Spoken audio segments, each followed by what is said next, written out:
Boa noite e bem-vindos aos Suspeitos do Costume, o podcast onde três padres conversam sobre as entrelinhas dos grandes assuntos da atualidade da Igreja. E hoje é mesmo um assunto novo, tão novo que ainda nem sequer existe em português. Vamos comentar parte do livro de Leão XIV. É um livro biografia numa primeira parte e depois numa segunda uma entrevista inédita de Elise Allen, e é sobretudo essa última parte da entrevista que nos últimos dias ou semanas têm saído algumas frases, uma delas até forte, que quando o Leão XIV diz eu não vim para resolver os problemas do mundo, não me vejo nessa posição, a minha missão é anunciar o Evangelho, e pronto, poderia dar-se aqui alguma discussão, ou se tratava de uma frase descontextualizada, e pronto, isso deu mote a acharmos que era interessante falar sobre o livro, sobre a entrevista. Muitas coisas ali foram ditas e por isso recomendamos que comprem o livro, para quem o entender, está disponível na Amazon, por exemplo, em vários formatos, livro, Kindle, versão digital. O link já foi disponibilizado, mas um pouco mais daqui para a frente também podemos partilhar. Renovar o nosso pedido, o convite a subscreverem o canal do YouTube, até porque, segundo novas políticas do Facebook, passado cerca no limite de um mês, estes diretos são eliminados e, portanto, é no YouTube que vamos concentrar e estamos a concentrar a versão final destes nossos podcasts, bem como no carro, para quem o desejar, ou no telemóvel, através do Spotify. Então, esta segunda parte do livro, entrevista, é na verdade até bastante ampla, são muitos os temas que aí são tocados, desde a identidade do próprio Ministério Petrino, vários temas de geopolítica, daquilo que é a sinodalidade, a doutrina social da Igreja, a abertura às franjas da Igreja, a inteligência artificial, os abusos, portanto uma panóplia de temas imensos, e se calhar sugeria aqui ao Paulo e ao Pablo, metodologicamente, eventualmente, que cada um de nós escolhesse dois temas que talvez queiram evidenciar, e a partir daí também vamos conversando e abrindo, como sempre, a quem nos segue a oportunidade de poderem partilhar os vossos comentários, e vamos tentando aqui interagir com eles. Quem quer abrir as Eu hostilidades? eu posso abrir. Já alguém fecha. Alguém fecha a porta. Vou fechar. Não, bem, eu não li o livro, não o livro todo, são 7 capítulos. Enfim, depois é o que se pode fazer, não é? Também, de acordo com a nossa agenda. Eu li a entrevista. Já alguém me estava a pressionar para ler a entrevista, mas eu não tinha conseguido ler a entrevista. E ainda bem que li a entrevista, e recomendo que leiam, se não lerem o livro, evidentemente, mas que leiam a entrevista. Tendo também algum trabalho no âmbito da comunicação social, às vezes de facto, há muita precipitação, e aquilo que os vários comentários, o que foi saindo, quer na imprensa, quer nas televisões, não é? sobre esta entrevista, me parece muito redutor. E portanto, fechando coisas que o Papa de modo algum me parece que tenha fechado, mas ele problematiza, e depois já vou lá, e ele até apresenta a sinodalidade, um modo para continuar esse caminho de compreensão de várias questões que também penso que nós vamos aqui abordar. Mas devia começar. A primeira parte da entrevista, ela é muito debruçada. As primeiras perguntas têm a ver com o facto de ir dos Estados Unidos, agora do papel como Papa, mas depois entra ali questões bastante sérias que têm a ver com a geopolítica e com a Santa Sé, que tem relações com quase todos os Estados do mundo, que tem um corpo diplomático que é reconhecido e apreciado, e que não é mais o papel do mediador, mas e depois lá vou também esta questão que pode parecer um bocado estranho o Papa dizer que é neutra, mas essa questão de ser neutra, a Santa Sé, não é questão de ordem moral, que não se pode ser neutra relativamente a massacres ou à matança das pessoas, à guerra, não é? Há uma posição moral, mas eu entendo ali naquela perspectiva neutra como porta de misericórdia, ou seja, quando tudo falhar, está ali uma porta de emergência. Né? E às vezes chega-se ao tal a extremar das posições e ao não diálogo, que há um espaço, alguém que abre essa porta. E tradicionalmente a Santa Sé tem sido isso. Não é? Quando ninguém mais, quer dizer, que mete a tábua de salvação, uma possibilidade onde já ninguém consegue fazer absolutamente nada. Embora ele seja muito concreto em algumas coisas, por exemplo no caso do conflito em Israel-Palestina, ele diz concretamente quem tem ali poder efetivo e real, evidentemente, para fazer alguma coisa é os Estados Unidos, e agora temos há uma tentativa, ou estamos num processo, agora estão-se a celebrar o Yom Kippur, depois o Paulo até pode falar melhor nisso, em Israel está-se a celebrar Yom Kippur, de alguma forma há aí qualquer trégua, nós temos a flotilha ali, não sei qual é a situação neste momento perto das águas de Israel, mas isto para dizer o quê? Há uma pergunta que é muito interessante sobre a parte diplomática, não é? E o seu papel, que é quando ela lhe pergunta é a questão da relação com a China, e diz que o Papa Francisco e muitos dos seus predecessores adotaram o enfoque sobre a Ostpolitik. A Ostpolitik é um alemão, significa política do leste, e ela é introduzida, é uma estratégia, digamos assim, é uma forma de atuação iniciada sobretudo pelo Papa Paulo VI com esses países que estavam sob a alçada do regime comunista. E cujo objetivo é precisamente salvaguardar a sobrevivência da Igreja, alguma liberdade religiosa, salvaguarda de algum património, a nomeação dos bispos, ou seja, manter canais abertos. E isto, atenção, foi criticado, alguns achavam que a Igreja deve ter sempre uma posição muito mais Radical. forte e ser mais, digamos assim, mais clara, não sei, não diria clara, mas mais com posições pelo menos mais assertivas, não é? Relativamente a alguns conflitos. Veja-se o caso do Pio XII, que ainda hoje é criticado sobre a sua posição, a posição da Igreja relativamente aos judeus, não é? E ao que estava a acontecer. E permitam-me aqui um parênteses, para não me estar a alongar muito, permita aqui um parênteses que ainda hoje pensava, até porque nós na liturgia estamos a escutar os textos do pós-exílio da Babilónia, e hoje, e nestes dias me ocorreu uma coisa. A nossa responsabilidade sobre o que está a acontecer na Ucrânia, na Palestina, ou na faixa de Gaza concretamente, ou até na Nigéria, que um dia espero que a gente possa falar e certamente iremos falar sobre isso, é muito maior do que na Segunda Guerra Mundial, porque nós estamos a assistir em direto. Nós estamos a ver o que está a acontecer. E noutras situações, só as chancelarias, só os Estados, os governos é que sabiam que havia ali campos de concentração melhor. As tropas, quando chegam a alguns campos de concentração, deparam-se com horror que nem que desconheciam. Mas nós hoje sabemos. Hoje nós vemos. Há uma responsabilidade maior. Por isso, quando nós dizemos, por exemplo, que em Gaza está a ser o cemitério da humanidade, não é só porque estão a morrer, quer dizer, é humanamente nós estamos a morrer ali.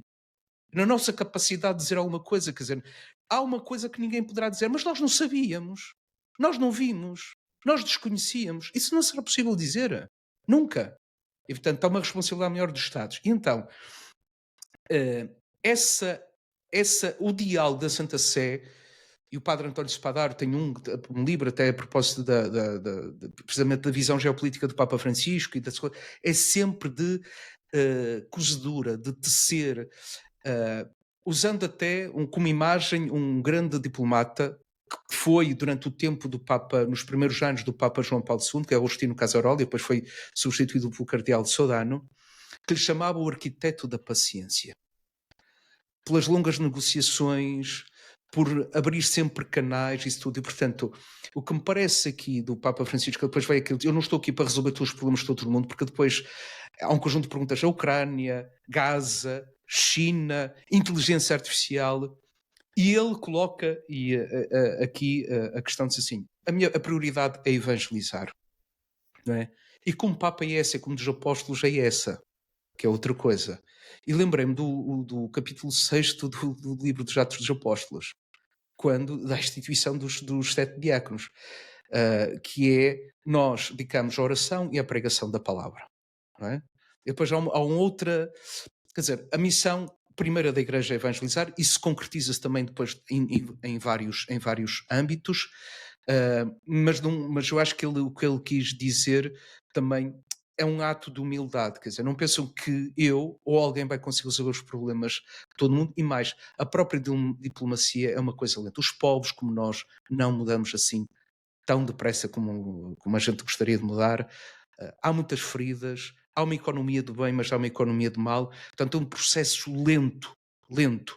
Ahm, Agora fica-se a questão, mas poderiam ser tomadas outro tipo de posições dele? Ele tem tomado no Ângelo e noutros discursos, mas eu acho que ele quer manter esta porta aberta e, como ele diz, vai manter esta hoste política, ou seja, fazer o que é possível, manter os canais abertos, mas que ele diz uma coisa muito interessante: de nenhuma maneira pretendo ser mais sábio ou mais experimentado que todos que me precederam.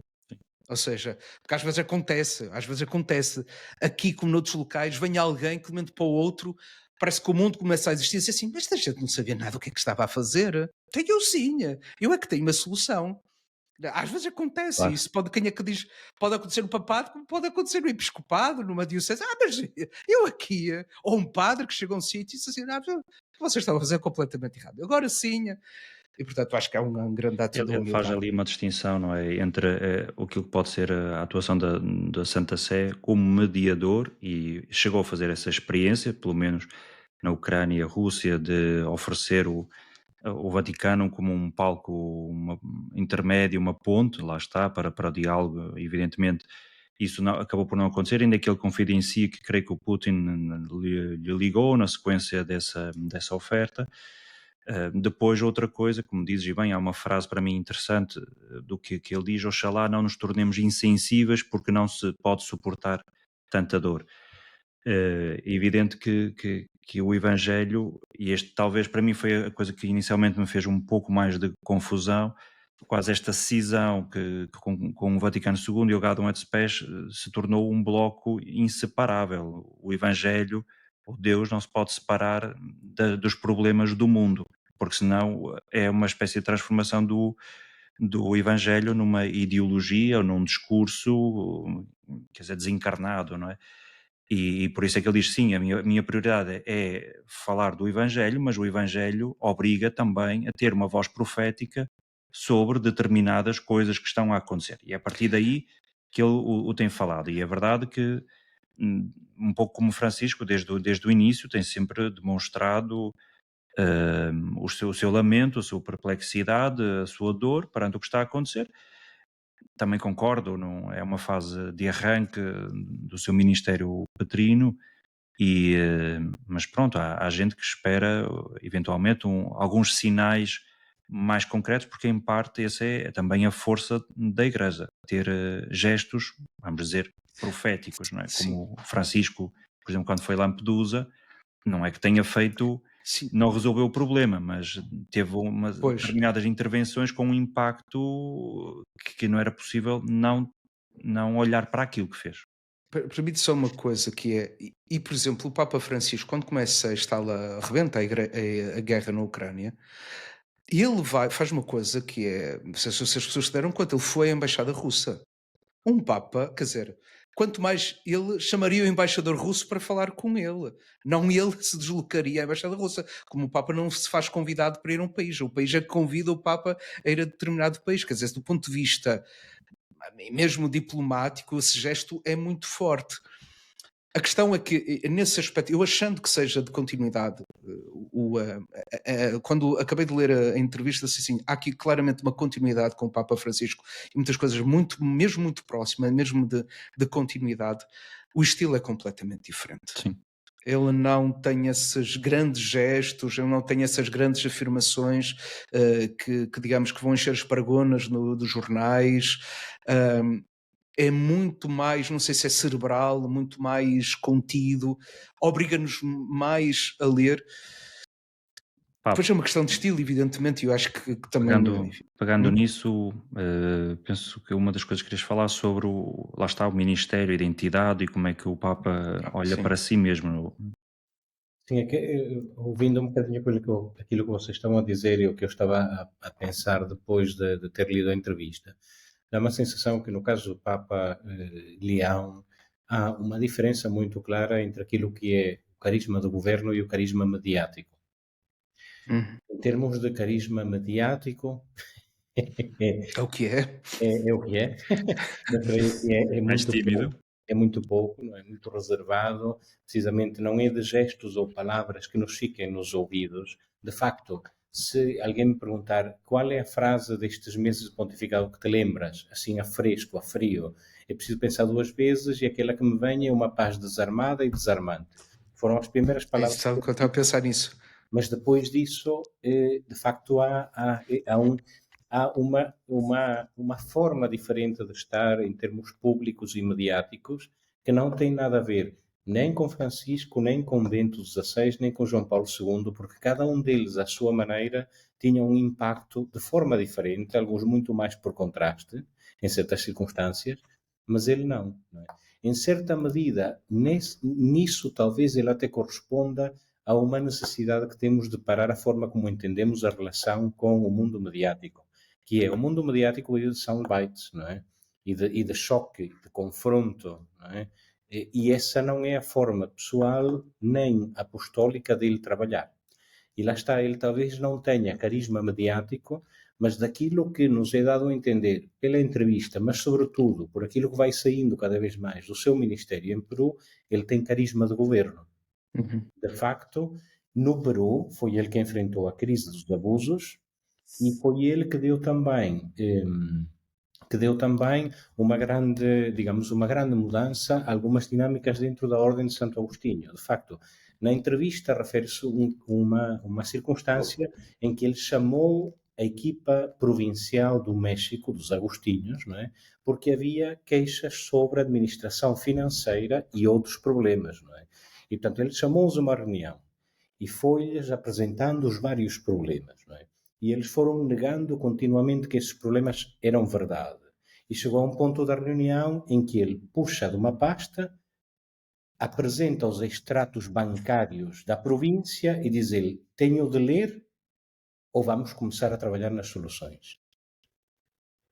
E ato seguido acabou depois por dispensar aquela equipa provincial da Ordem de Santo Agostinho, foi dispensada no México, não é? Portanto, mas lá está, tem um carisma de governo, só que não responde aos ritmos mediáticos que nós estamos habituados, não é? Isso por um lado.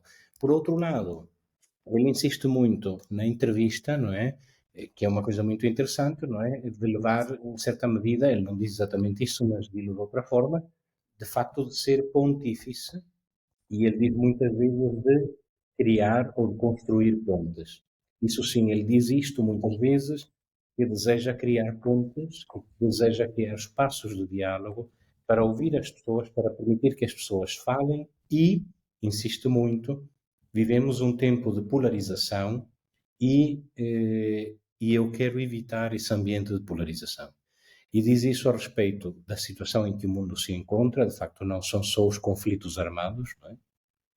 Mas fala inclusive da situação de polarização que se vive dentro da Igreja. Fala disso a nível particularmente das questões da liturgia e desta oposição radical e, como ele diz, tão polarizada entre os defensores do rito antigo e do uso do latim. Bem, ele tem lá uma brincadeira com essa do latim, não é? Rezem a missa do Não, que Concílio ele diz Vaticano assim, II em porque isto latim. não é Sim, uma questão de rezar em latim, porque o tanto latim quanto está sabe, permitido. Sim, sim, está ele diz, permitido, desde que seja. exatamente, o Novus Ordo, o Missal de Paulo VI, permite a liturgia em latim, não é? Portanto, mas ele lá está, insiste muito nessa questão de evitar a polarização, porque quando, diz ele, quando as pessoas são incapazes de se sentar à mesa para falar, já não tem nada a ver com fé, mas apenas com ideologia. E depois, enfim, todos nós temos a experiência que este tipo de polarização não acontece apenas nestas grandes questões da vida da Igreja. Acontece até um pouco nos âmbitos mais pessoais, interpessoais, comunitários, paroquiais, diocesanos, não é? Portanto, a polarização, toda a gente vive com as emoções à flor da pele e é muito fácil cair em Uhum. discursos extremados, não é?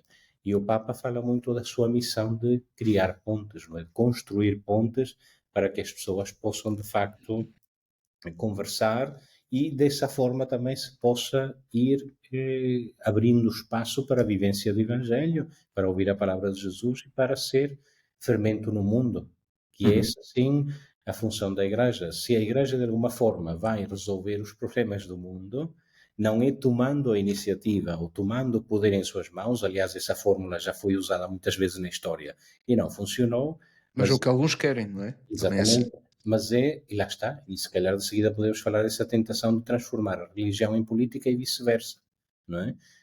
Mas lá Está a está, acontecer sobretudo nos Estados Unidos, esta história do exatamente, Charles Kirk, não é? e Que é não muito só, isso também.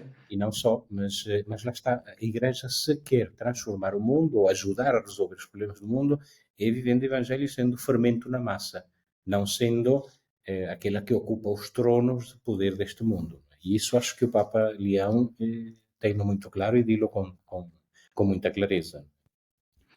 Entretanto, só para dar aqui uma nota relativamente, que tocaste no assunto da liturgia, não é nesse sentido da polarização, mas também o Leão XIV acaba por dizer nesta entrevista que depois Paulo, se calhar, quando falando da sinodalidade, pode ser que se converse ainda melhor.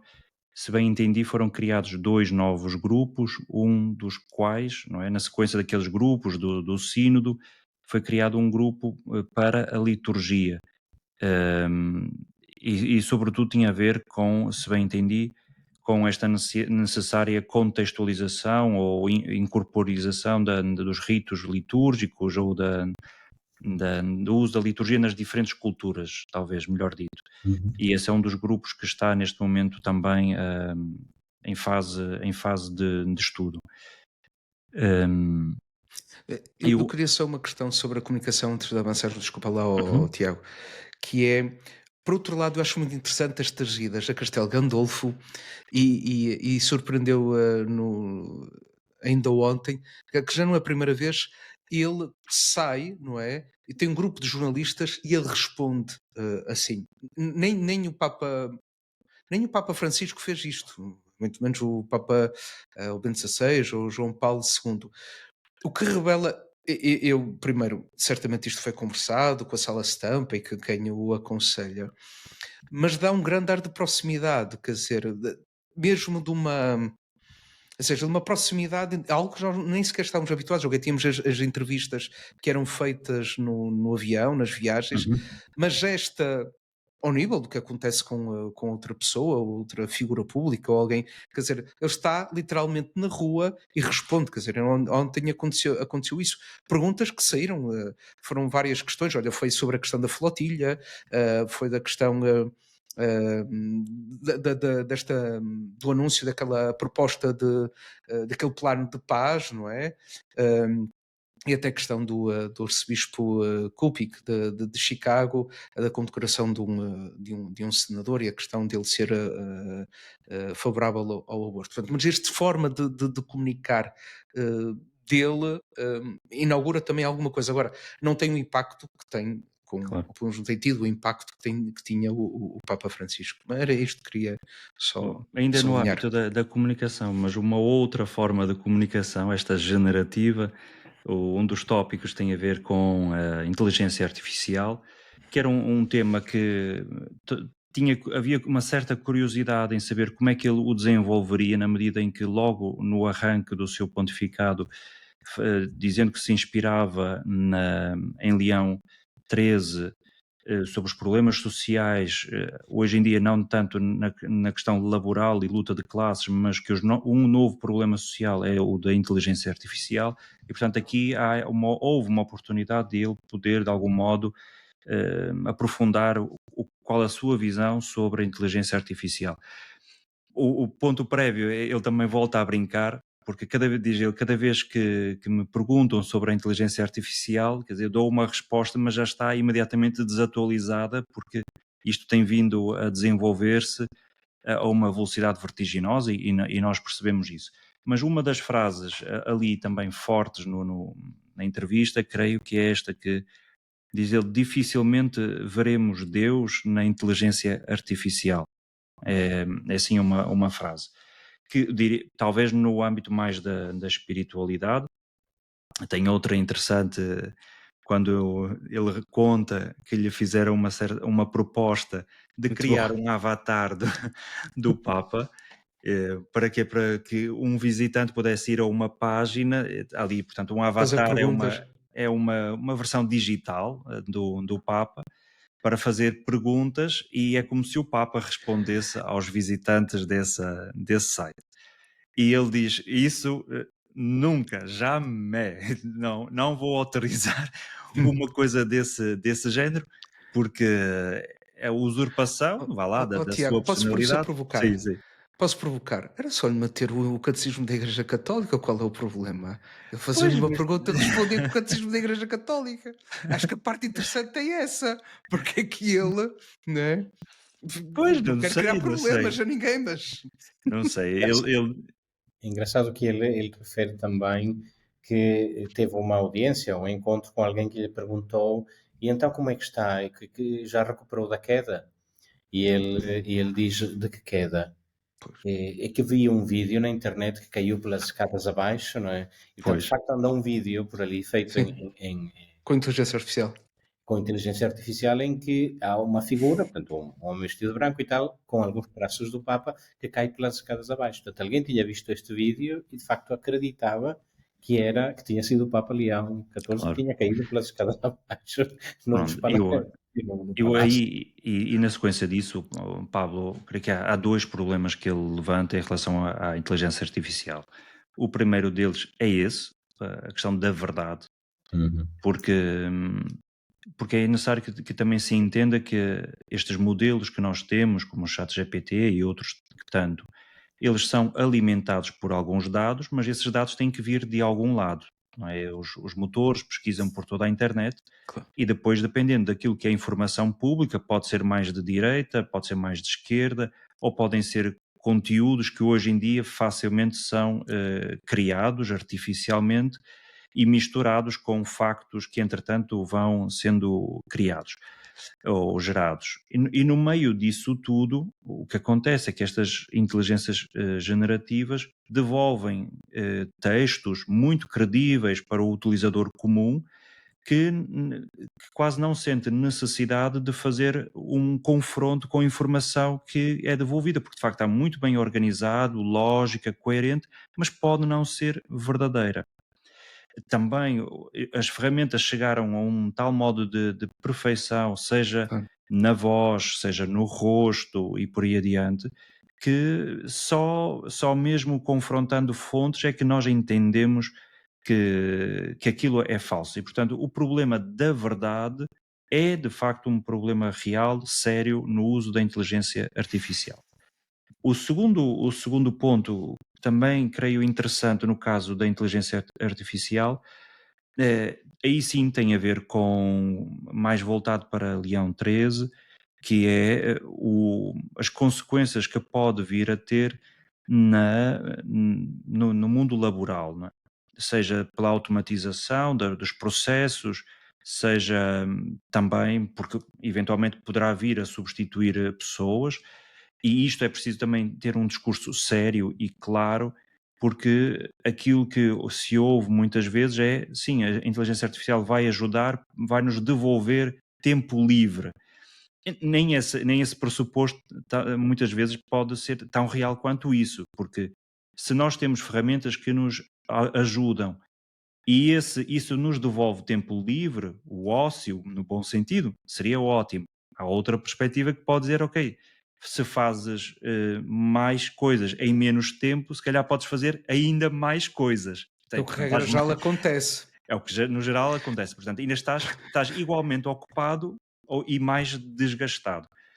E é por isso que ele diz é preciso articular a doutrina social com medidas concretas sobre a inteligência artificial. E eu creio que aqui é sim, é um passo talvez adiante. Isto é, que um discurso não pode ser só com alertando ou medidas éticas ou morais sobre a inteligência artificial, mas que deve depois também encontrar, e a Igreja tem de colaborar nisso, de ter guiões ou critérios que possam ajudar a regulamentar a inteligência artificial. Ele depois também volta, e com isso termino, um último apontamento na sequência até da inteligência artificial e do fosso que se vai e que está a abrir ainda maior entre países desenvolvidos, super desenvolvidos e subdesenvolvidos, mas também dentro dos países desenvolvidos ou ditos desenvolvidos, da classe média e dos ricos que agora são super, hiper, mega ricos. Ele na entrevista diz, ainda há dias vi uma notícia, referiu-se ao caso do Elon Musk, foi outro trecho da entrevista que saiu, que provavelmente, se for aceito o pacote salarial ou de ações que está proposto em cima da mesa, se poderá tornar o primeiro trilionário, vá lá, da história.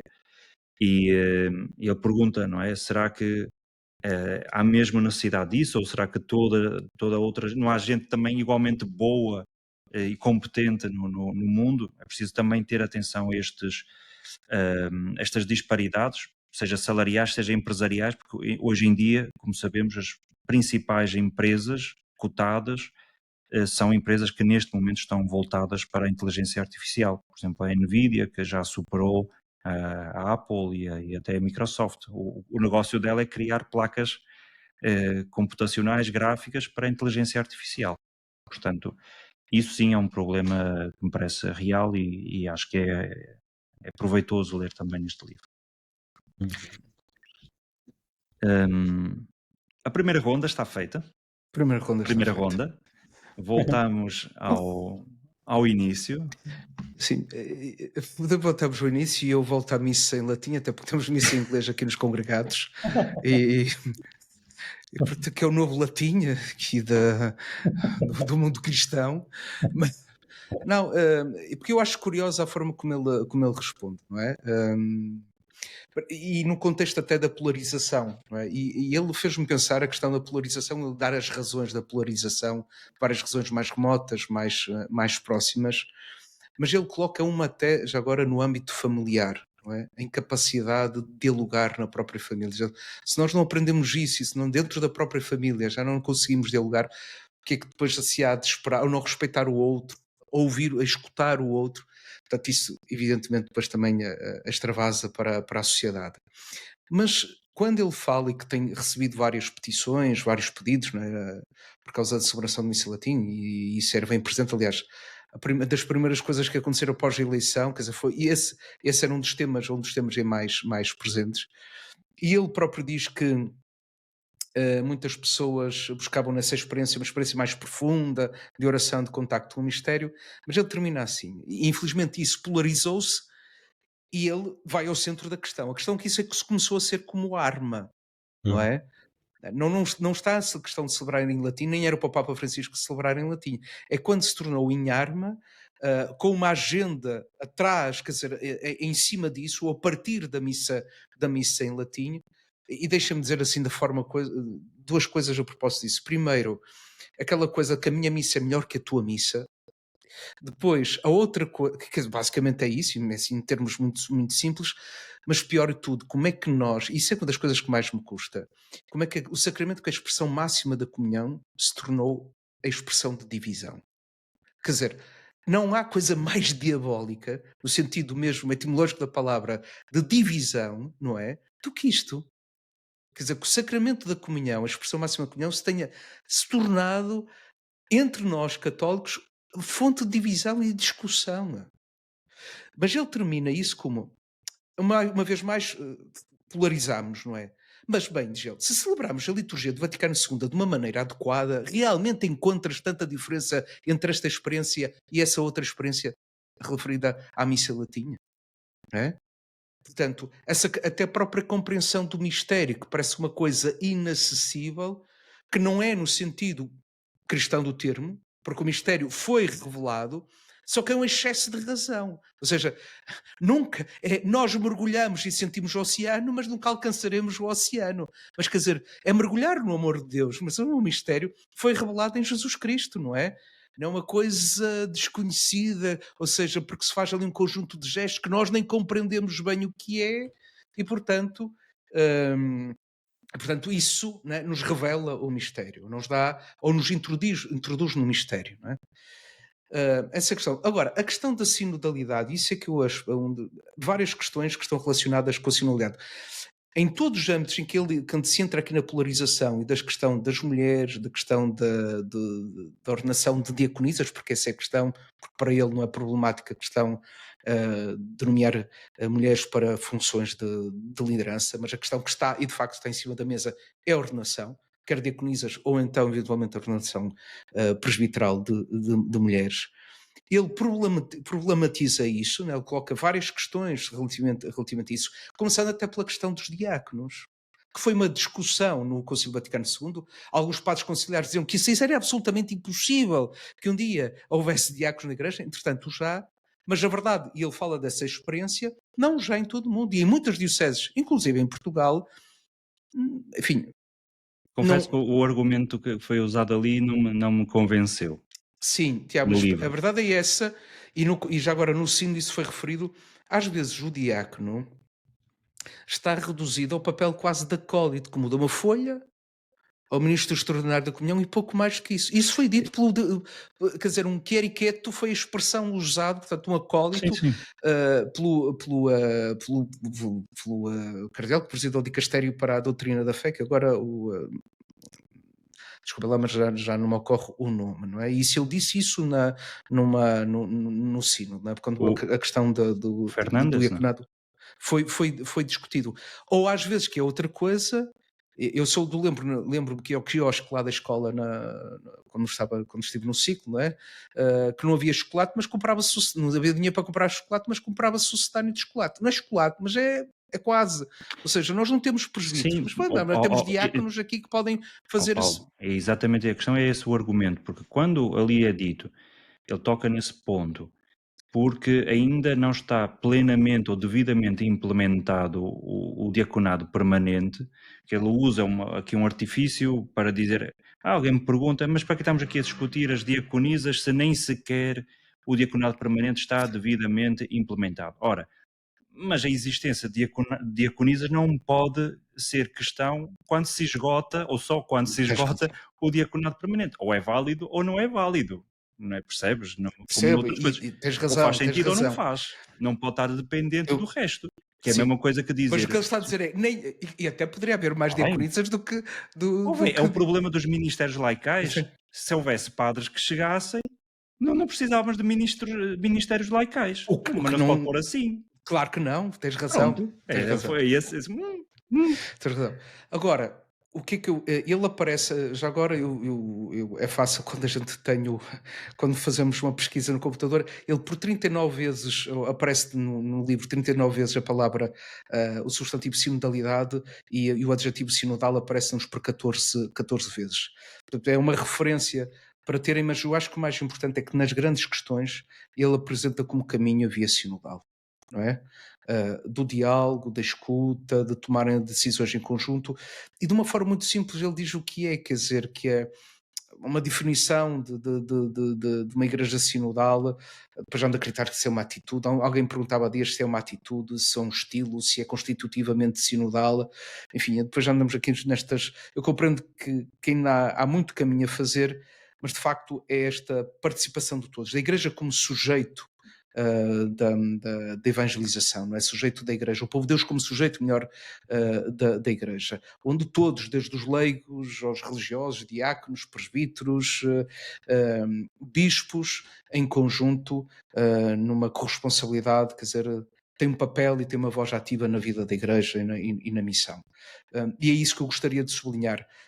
Portanto, as decisões, aquilo que me parece desta entrevista, serão tomadas tendo como base a sinodalidade, a escuta, e portanto me parece que ele está a levar este processo muito a sério, mais todos esses grupos de estudo que ainda estão presentes. Um deles até tem a ver com as conferências episcopais. E são os dois grupos, é o da liturgia e outro das conferências episcopais. Só para contextualizar, para quem não leu, o tema das conferências episcopais, se não estou em erro, é o seguinte: se é possível, ou melhor, passo prévio, as conferências episcopais são tidas como organismos de comunhão, ou seja, não há poder decisório das conferências episcopais, na sua maioria, porque pensa-se Quer dizer, ou aceitamos que o poder dos bispos é derivado diretamente dos apóstolos, portanto, cada um, entre aspas, é autoridade, para simplificar, na sua diocese,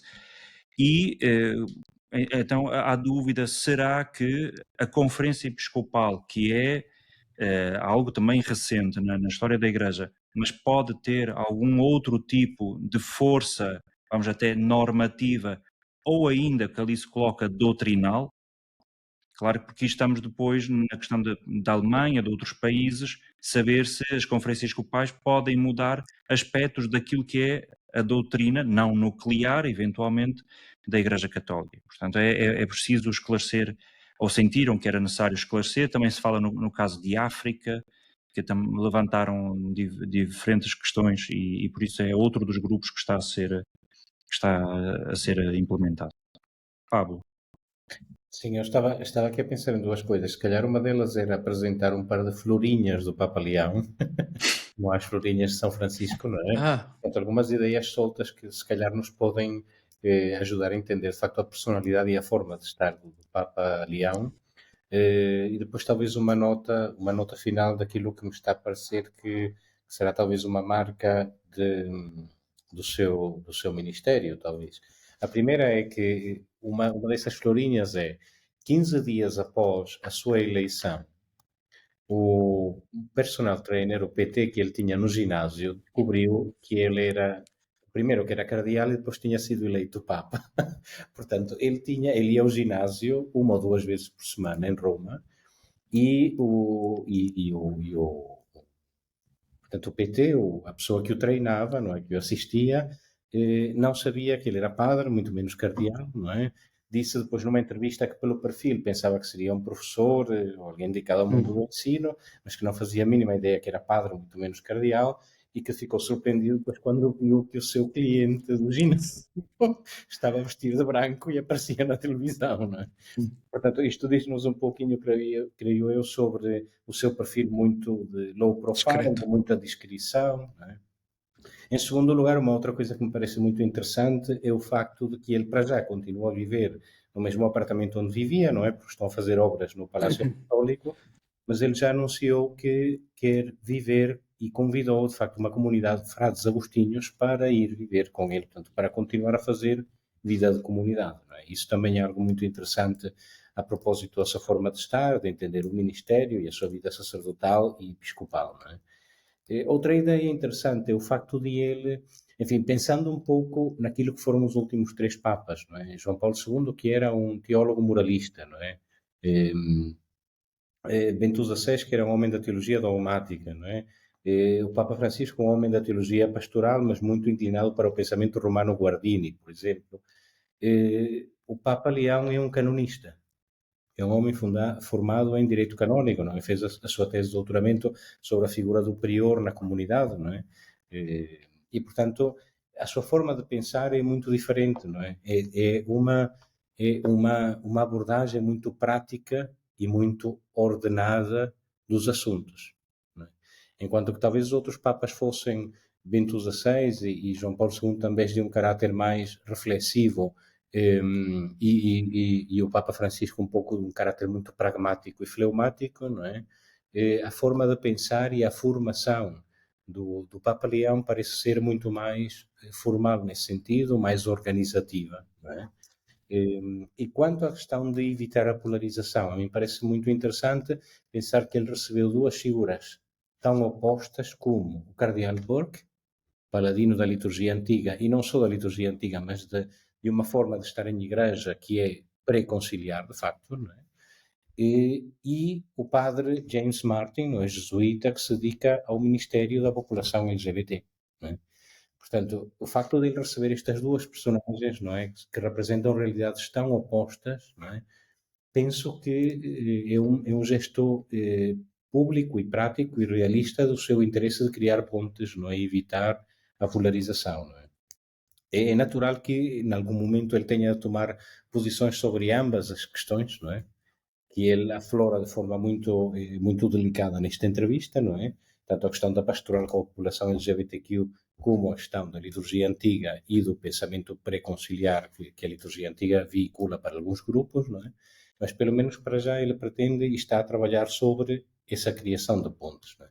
De facto, nós ainda não temos nenhum texto fundador do seu ministério, não é? Para já ainda não foi publicada nenhuma carta encíclica e, portanto, não sabemos nesse sentido, e é possível que até demore algum tempo a oferecer-nos uma carta encíclica. E era essa a última ideia com que eu queria terminar a minha intervenção.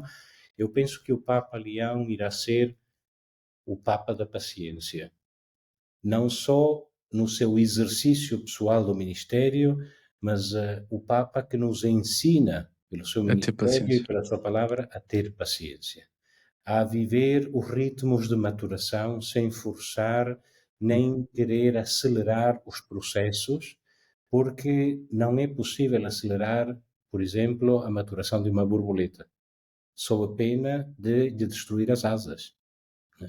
E, portanto, há processos que precisam de tempo para amadurecer e que a capacidade de esperar com paciência, com perseverança, é parte do processo da evangelização e da transformação do mundo e da Igreja.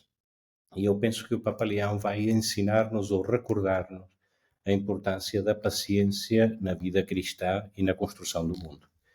E, portanto, a escuta e o diálogo que necessitam tanto de paciência e são também elas fruto, são condição e fruto da virtude da paciência, não é?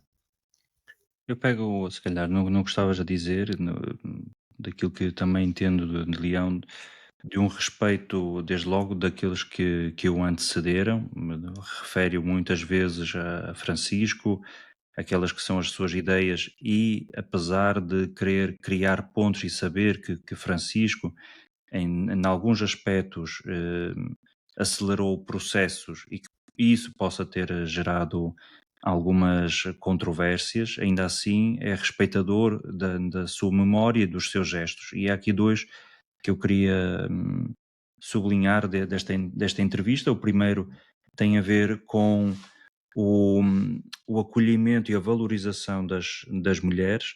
Ele diz claramente que vai continuar o processo de Francisco de dar um papel mais proeminente para as mulheres em cargos de liderança, e isso trouxe bastantes dúvidas se as mulheres poderiam ou não assumir, mesmo naqueles que são cargos da Cúria Romana, se há até uma impossibilidade legal para assumirem cargos de liderança. Ele não só não retirou as pessoas que estavam nomeadas por Francisco, como diz que vai continuar esse processo. Evidentemente, volta a falar sobre a clericalização e que ele diz um dos problemas de fundo tem a ver com a ordenação de mulheres, e depois enquadra esse processo numa espécie de tentativa de alguns setores de clericalizar. É uma questão já bastante antiga e que volta às vezes ao de cima, e que creio que quanto mais se fala da clericalização das mulheres, não se ajuda ao diálogo, porque imediatamente se colocam obstáculos ou outro tipo de reflexão que poderia ser mais pertinente do que propriamente essa, porque a clericalização é algo que pode atingir a todos, leigos, seja diáconos ou seminaristas, o que for. Ele diz que a clericalização não resolve absolutamente nada. No caso das diaconisas, já falamos, é ainda um dos grupos de trabalho. Eu creio que ele também não fecha esse processo, ainda que sobre este e sobre outros, como falamos levemente da família e daquilo que define o que é uma família cristã. Ele diz: não se espere nos próximos tempos, seguramente a curto prazo, qualquer tipo de mudança naquilo que é o ensinamento da Igreja Católica, e quer dizer que os processos no seu pontificado serão lentos. Mas depois há um outro detalhe que interseta com a sinodalidade, que é a análise que ele faz à Cúria Romana, a partir do documento do Papa Francisco, da Predicata Evangelium, sobre a reforma da Cúria Romana, e ele usa, aqui também gostei, mais uma analogia ou uma imagem, que os dicastérios da Cúria Romana são uma espécie de silos estanques, e chega a contar até uma conversa informal que teve com uma pessoa que trabalhava há 20 anos na Cúria Romana e que ficou estupefacto que ao fim de 20 anos houvesse uma primeira reunião entre presidentes ou figuras proeminentes dos diferentes dicastérios, ou seja, no fundo é cada dicastério trata do Dos seu seus assuntos. assunto, não há comunicação entre si, e isso, ele diz, isto traz dano àquilo que é o anúncio do Evangelho e ao bom funcionamento da Cúria Romana,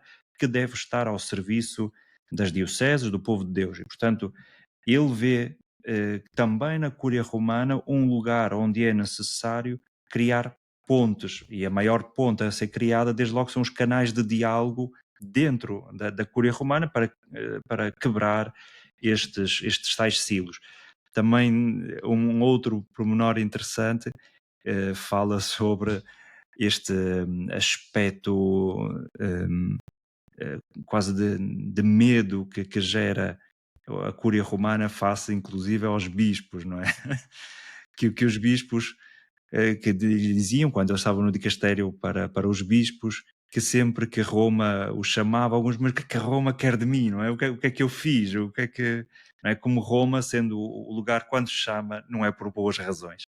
Ele diz também sobre esta imagem pública de Roma e dos dicastérios que estão ao serviço das dioceses, estão para colaborar com elas e não como uma espécie de juiz que quando chama é para dar más notícias, não é? E eu creio que esse também é um aspecto positivo, vá lá, daquele que pode ser o papel da Cúria Romana, da Santa Sé, e seguramente do cunho que ele quer emprestar ou dar, o modo que ele queira dar àqueles que trabalham com ele diretamente nos vários dicastérios. São assim estes dois pormenores curiosos que sobressaem da entrevista.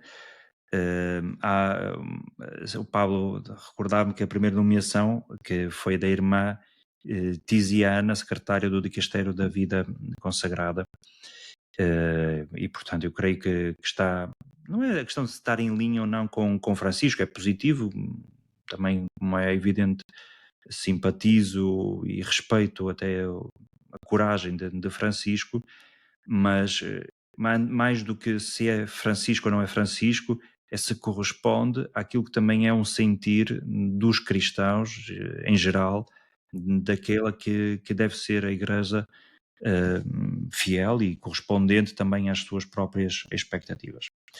Eu penso que ainda temos, eventualmente, aqui pouquíssimos minutos, se quiserem, entretanto, sublinhar mais algum ponto que tenham considerado interessantes. Entretanto, muita gente nos foi ao longo desta quase uma hora, não é? Saudando. Eu sei que hoje é difícil de uma grande interação porque pressupunha terem Leitura. lido o livro, ainda assim, creio que pelo menos era esta a nossa intenção, dar aqui uma chave de leitura de alguns dos temas mais interessantes. Não se resume a isso, como dissemos inicialmente, porque a primeira parte do livro é uma biografia de Leão Sim. XIV. E esta é a primeira grande entrevista, mas sobretudo acho que houve uma grande, aquilo que disse no início, uma grande simplificação daquilo que foi dito com meia dúzia de frases, como que está fechado isto, está fechado aquilo, e acho que não é de todo, enfim, o modo como ele diz, não é? É preciso ler como boa parte dos documentos, porque senão são reduções, não é? Ou simplificações de coisas que precisam, exigem uma leitura mais atenta do que está a ser dito, que é muito mais do que dizer ou não ou sim, né? Esta simplificação. Claro que ajudou a conhecer, gostaria de acrescentar, ajudou a conhecer mais o Papa Leão XIV. Vou agora ler, quer dizer, esta parte mais biográfica dele, não é? Interessante, desconhecia, porque não li o livro todo desta questão dele ter chamado a província do México, dos Agostinhos, né? E da forma como ele agiu. Aliás, creio que o padre Tony Neves já nos tinha dito que ele era Se não foi, se não foi no nosso encontro, foi num outro, através de outra pessoa, porque ele tinha um amigo que foi colega de curso do Papa Leão XIV, dizer que ele é mesmo muito metódico, não é? Uhum.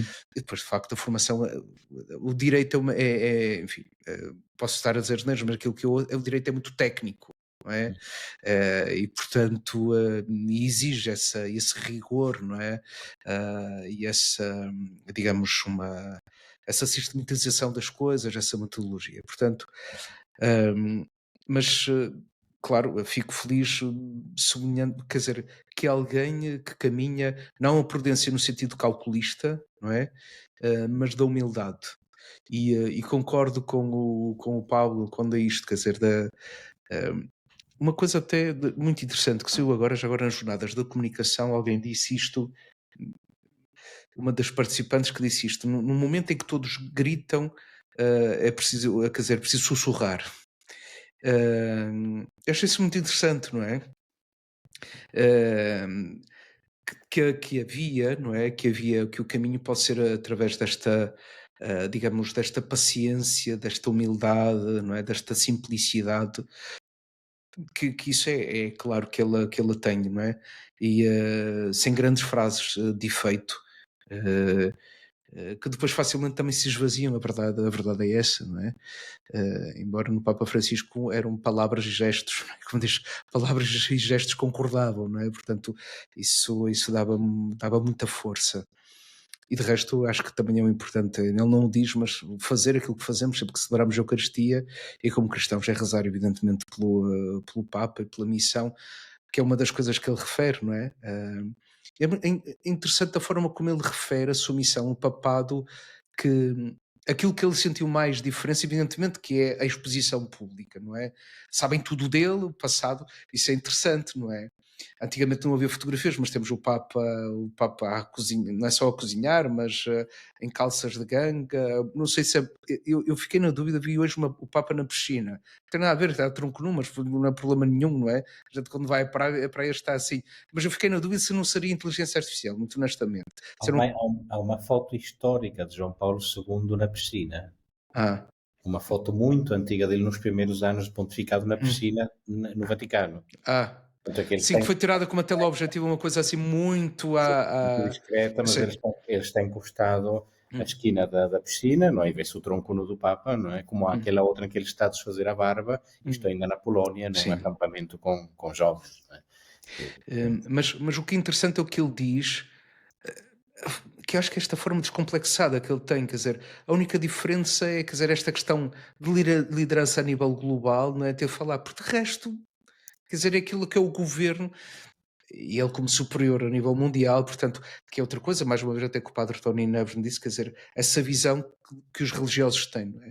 Uma visão da Igreja, uma visão global da Igreja, não limitada à sua diocese, ao seu país. Depois, como o prefeito que foi do dicastério dos bispos, então ainda mais. Mas eu gostaria de referir em outra coisa, se fizer só Estamos mesmo no headline. Estamos no limite, que é, hoje novamente estamos Cambridge, não é um em Roma e outro em Braga, mas é Cambridge, Braga,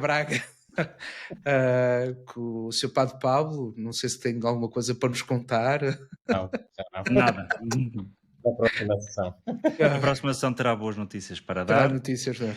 Mas a boa notícia mais imediata, para quem não acompanhou desde o início, é que dentro de 2 horas teremos alguém mais idoso entre nós, seu padre Paulo Terroso, que é o seu aniversário. Estou curioso para ver o que é que esteja à vontade, se quiserem oferecer alguma coisa, esteja à vontade.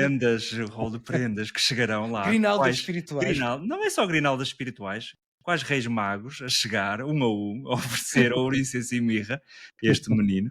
Claro que, pronto, uma estrela lá em cima a de guiar, mas não podemos antecipar, parece que não dizem dá que sorte. Dá azar, não é? Dá azar, mas se amanhã alguém quiser desejar os parabéns, pode estar completamente à vontade, que ele não fica chateado. É verdade. Terminamos, penso, por aqui. Eu volto a dizer, está disponível Por exemplo, na Amazon, penso também na FNAC, mas seguramente na Amazon, quem quiser comprar no formato papel ou então na versão digital, espero que, e quase certeza, brevemente em português há de sair na alguma das editoras, e assim que o aconteça também daremos nota. É verdade que já há outras biografias, seja da Paulos, Paulinas, também creio que da Nascente, pelo menos 2, 3 biografias já temos. Este aqui é também uma quarta biografia, mas que acrescenta as palavras em primeira mão de Leão XIV numa entrevista exclusiva, e como viram foi bastante rica, bastante ampla e que sobretudo nos ajuda a entender então melhor o pensamento de Leão XIV, porque apesar de tudo passaram poucos meses, não é, do seu pontificado, ainda há muito para descobrir, seguramente muito pela frente. Voltamos a convidar a subscreverem o nosso canal no YouTube. Amanhã lá colocaremos a versão integral desta nossa noite de conversa, bem também como a plataforma Spotify, para a caminho do trabalho, a caminho de outros lados, possam escutar aqui a nossa conversa. E outubro quer dizer que agora mais ou menos dentro de 15 dias, creio, salvo erro, no dia 15 de outubro, que voltaremos a reunir-nos e também atempadamente diremos qual é o tema, mas podem já apontar na vossa agenda. Boa noite a todos, obrigado a que também nos acompanhou, Wanda, que disse que a frase que a marcou de Leão XIV, o mal não prevalecerá, e assim também nós esperamos. Uma das frases também do livro interessante é sobre a esperança. Leão XIV diz que a esperança não é um otimismo ingênuo, e é também com esta frase que nos despedimos. Muito obrigado a todos os que nos acompanharam. Obrigado, boa noite. Obrigado. Obrigado. Bom descanso para todos.